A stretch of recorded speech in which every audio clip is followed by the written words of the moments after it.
Hey there! If you're tackling IB physics, you've come to the right place. Today, we're diving deep into one of the absolute cornerstones of physics, Unit 2, all about mechanics. So, here's our game plan. We're going to start with the basics of describing motion. Then we'll get into the why behind it all, forces. After that, we'll connect everything with work, energy, and power. And we'll wrap it all up with the really cool concepts of momentum and impulse. Okay, first things first, we're starting with kinematics. You can think of this as the grammar or the language of motion. Before we can figure out why things move, we have to have a really clear way of talking about how they move.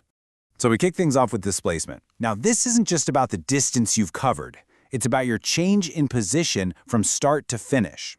Imagine you walk 5 meters east, then turn around and walk 5 meters west. You've walked 10 meters, sure, but your displacement? It's 0, because you're right back where you started.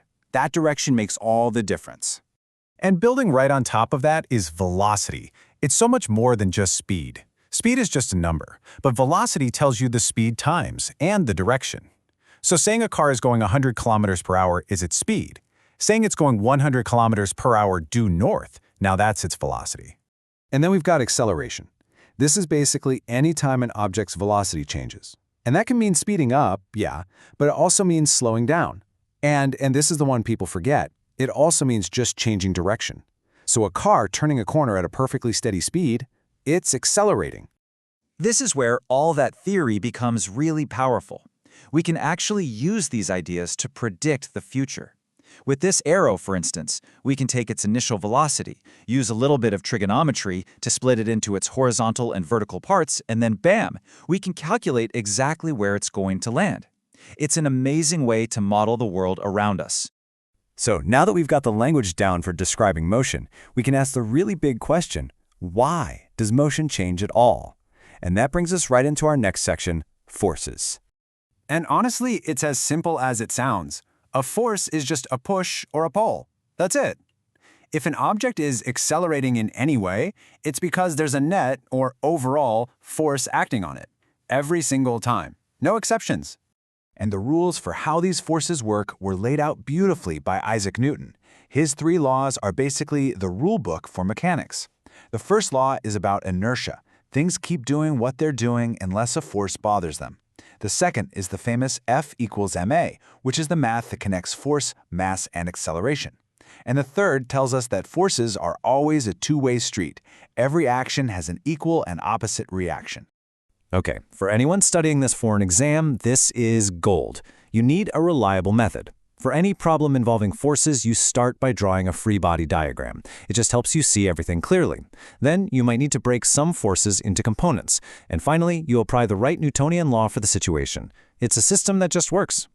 Let's see that in action right here. We've got this crate on a slope and it's being held in place by a rope. Now because it's not moving, we know the net force has to be 0. The tricky part is gravity, which pulls straight down.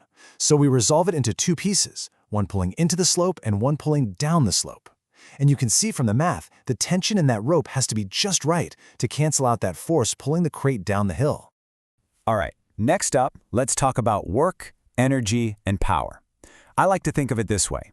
If forces are what cause motion, then energy is like the money, the currency that has to be spent to make it all happen. And here is one of the biggest, most fundamental rules in all of physics, the principle of conservation of energy. You can't make it, you can't destroy it. All you can ever do is move it around or change it from one form to another, like from the potential energy of being up high to the kinetic energy of falling. So, how do we move that energy around?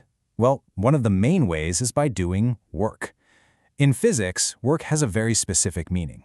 It's when a force actually makes something move. If you push against a solid brick wall, you're using a lot of force. You'll get tired, but since the wall isn't moving, you haven't done any work on it. But if you lift a book off the floor, you've definitely done work. Power is simply how fast you do work. So you could lift that book really, really slowly, or you could lift it super fast. Either way, you've done the same amount of work. But lifting it quickly, that requires a lot more power. A powerful car engine is just an engine that can convert a ton of energy very, very quickly. And that brings us to our final big topic in mechanics, momentum and impulse. If energy is the currency of motion, then you can think of momentum as the sheer quantity of motion that something has. Let's make this feel real for a second. Imagine a book falling and landing on your foot. Ouch. But how much it hurts? Well, that really depends on two things, doesn't it? How heavy the book is, its mass, and how fast it was going when it hit you, its velocity. Both of those things are super important. And that exact combination, an object's mass multiplied by its velocity, that is momentum. It's a vector, just like velocity, which means its direction really matters, especially when things start colliding. So, if something has momentum, how do you change it? Well, you have to apply a force for a certain amount of time, and that concept is called impulse. Look at the equation. Impulse is the force times the time. This means you can get the same change in momentum with a huge force for a split second or a small force for a long time. And this idea is so useful when you start analyzing collisions. The big unbreakable rule is that in any isolated collision, the total momentum you start with is the same as the total momentum you end with. Now, sometimes kinetic energy is conserved too, like when billiard balls click off each other. We call that an elastic collision. But other times, like in a car crash where metal gets bent, energy is lost. That's an inelastic collision. Check out this awesome real-world example of impulse. Think about stopping a skier. You need to change their momentum down to 0. A brick wall would do that very quickly, which means the force would be enormous and incredibly dangerous.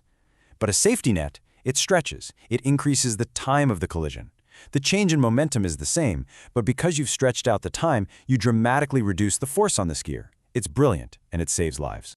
And all of this kind of brings us to a really interesting final thought. We've seen it with acceleration, with power, and with impulse. There's this theme running through mechanics that it's often not the change itself that's the big deal, but the rate at which that change happens. So the question I want to leave you with is, where else in life, completely outside of physics, do you think that same principle holds true?